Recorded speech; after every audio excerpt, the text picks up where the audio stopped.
पाटकुरा निर्वाचन मंडली अंतर्गत मार्साघाई ब्लॉक केन्द्रापड़ा जिला आईतीपुर ग्राम पंचायत बिलबलरामपुर गाँ 13 नंबर वार्ड रे आपड़ देखुवे काली विभत्स भाव अग्निकांड एभली भाव जो अग्निकांड कि आम जहाँ कौचे घड़घड़ी तेणु घड़घड़ी रे ये जो लोकटी सेपटे तार किसी बसवास जिनस बा दैनंदिन सामग्री से रखी थाए बा चलप्रचल हुए कारबार हुए। बाकी ये देखिपे आमर गाई गुहाल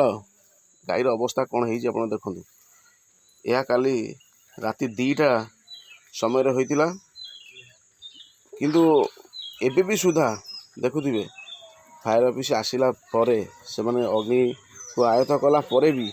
एबे भी सुधा गाईटी मध्य जलुची कौ भली भाव में अग्निकांड हो भीतर दृश्य देखा एवं ता सेपटे जो रूम टी रही सेपटे से रूम रे जहाँ भी सब सेपट रूम को भी नहीं देखा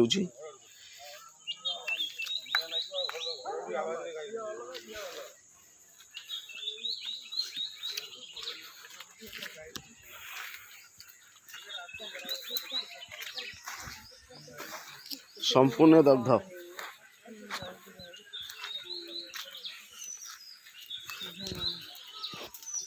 ये देखिपे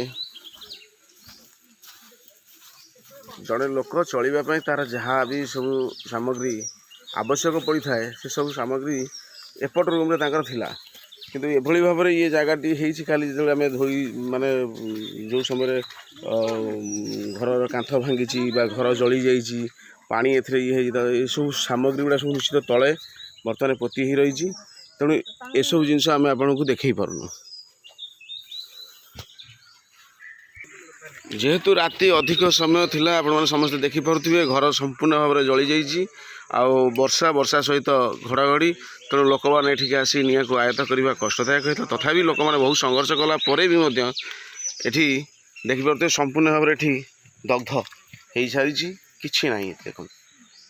एवं गाईटी गर्भवती थिला। आसतु आम ए बाबद किसी प्रतिक्रिया नवा घर मालिक एवं एठिकार स्थानीय देखणाहारी सहित माँ मत कहतु जे आपणकर ये जो घरटी काली राति समय केते समय जलिला बा आपणकर कौन कौन क्षति होती संपूर्ण भाव में मत जनातु आमर दर्शक भी समस्ते जानापी चाहते देखा चाहते कहतु घड़घड़ी 2टा राति अवस्था गोरु मरीगला गोटा बाहर कर पाइलुन कौनटा मरीगला गाई गोटे गाई मरी जाइए अलरेडी माने सेटा बाहर पड़े ना ये जो गाईटी पड़ी यार कथा कहते अच्छा अच्छा ये जो गाई गोटे गाई अच्छा हाँ तापर सेपटे रोसई बास भल मंद करूँ सी सब जली जली गला कौन कह 5 अधा